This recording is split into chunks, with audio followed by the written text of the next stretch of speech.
go. Hello everybody, hope y'all doing well. All right, so I've got a little bit of plowing to do. I've got a swivel plow that I need to test, and I also have some ground we're expanding. We need some new beds, ultimately raised beds on our growing spot here, and so I'm going to do a little filming.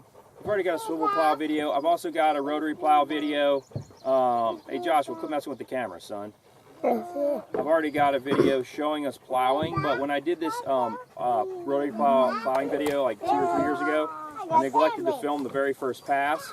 So what we're going to do initially is make about 3 passes. I'm going to make a trench, and I'm going to get all the soil, throwing it outward, and then I'm going to start after maybe my 3rd pass and start throwing all the soil and on each pass, subsequent passes back in. And the whole point is just to plow this whole area. So I'm going to start in the middle, and then I'm going to get wider and wider and wider. So that's basically it. So testing the swivel plow, and I'm also running it on an older BCS 948 tractor with a big old diesel engine on it. So all right, hope you enjoy.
So you see I went ahead and did my first trench. It's not perfectly straight. It's pretty straight. But so what I do when I'm plowing is I lock my differential. I put a little post in the ground. Of course, you can mark things off with a line in the ground if you want.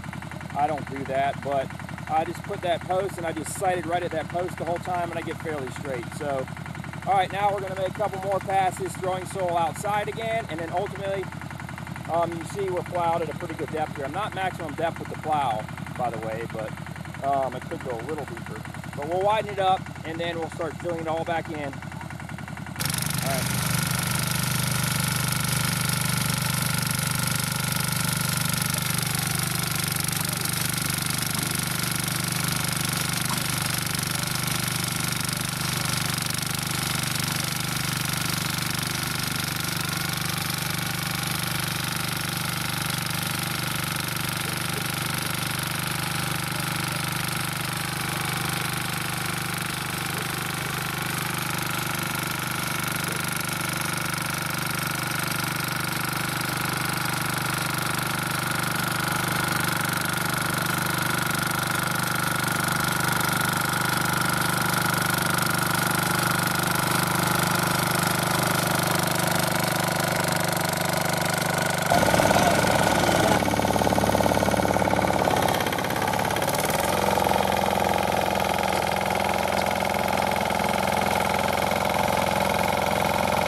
Creating the trench in the middle.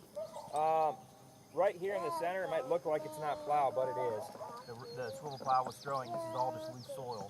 It basically was digging in here, and some was falling this way. Most was falling this way. One thing I should note, this tractor this engine is a older diesel engine, Lamborghini diesel. It runs at 3,000 RPM. So what that means is that the RPMs of the plowshares on the rotary plow is not spinning quite as fast as if I was running it on an 853 machine. So just FYI. So it would be throwing the soil a little farther, but I like running that machine. So it's working fine for us. So anyway, now we're just going to throw it all back in, and we only got a plot about 24 feet here.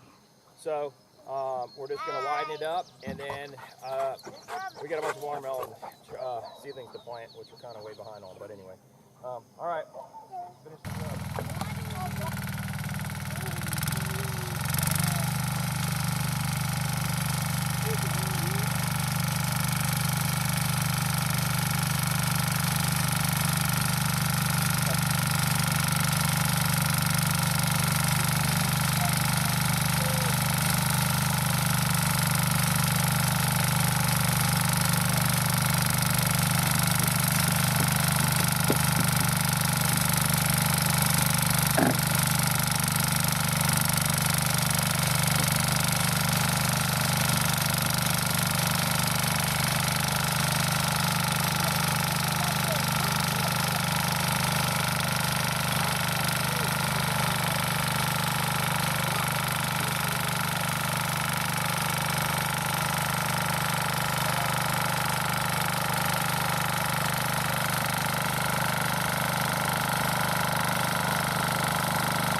I didn't count exactly how many passes I made.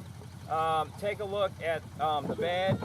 So I've got a pretty big bed here. Of course, we're just plowing this whole area, so I got to come out at least another 5 feet on one side and 5+ feet on another.